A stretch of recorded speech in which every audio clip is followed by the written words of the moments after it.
Leanne McAdoo reporting for Infowars.com. I am standing in Times Square, New York City, which is apparently the #1 terror target according to the online ISIS Jihadi magazine. Now, they've listed a number of target threats across the United States as well as the globe. Don't forget, we've got 11 missing planes. They could do any number of things with that, but this is apparently the epicenter of what is going to be the new war on terror. Obama is set to announce that it's no longer Al-Qaeda that we need to worry about. Now it is ISIS, the West's latest creation they are going to use to front their global war on terror. Now we're going to be reporting live as well as you streaming here the next 2 days, coming up on the 13th anniversary of the 9/11 terror attacks. Now, this year's ceremony is going to be a little bit different because the mayor's office and Mayor Bill de Blasio at City Hall, they're not going to be in charge of this ceremony. Guess who is?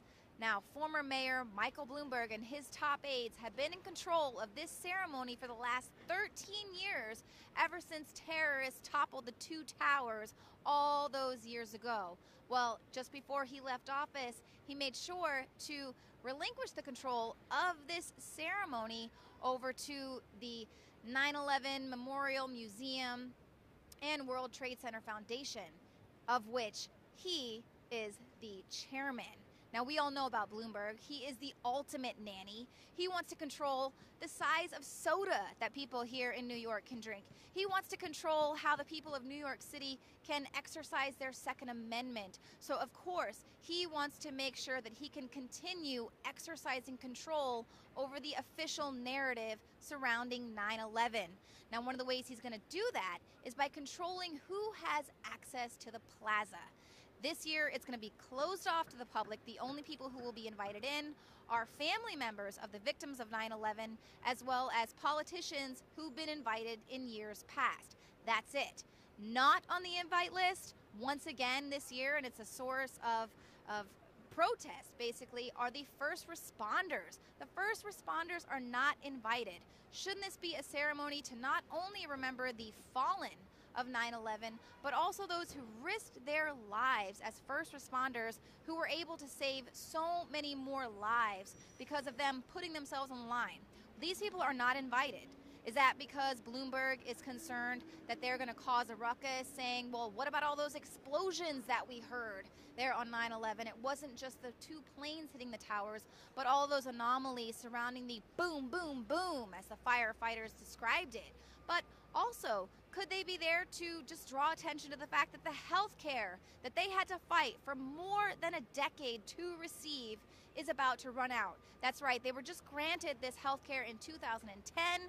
It's about to run out 2014, 2015. Obviously, these are very hotly contested issues here, just along like issues like the border, which, as we have shown you many times, is wide open.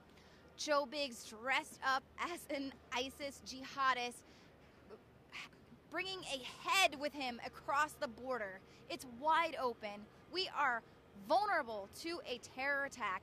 These are the things that they do not want you to see. These are the things that they want to control. This is the message they don't want to get out. They want you to see what they want you to see. But that is not what we are going to bring you here at Infowars.com. We are going to bring you what they don't want to show you behind the scenes. Hopefully we're going to be speaking with some of those first responders, getting their take, seeing how they feel about being forced outside of the plaza. They risked their lives that day, and they're not even invited to the official ceremony. But we'll be right there on the front lines. This is Leanne McAdoo reporting for Infowars.com.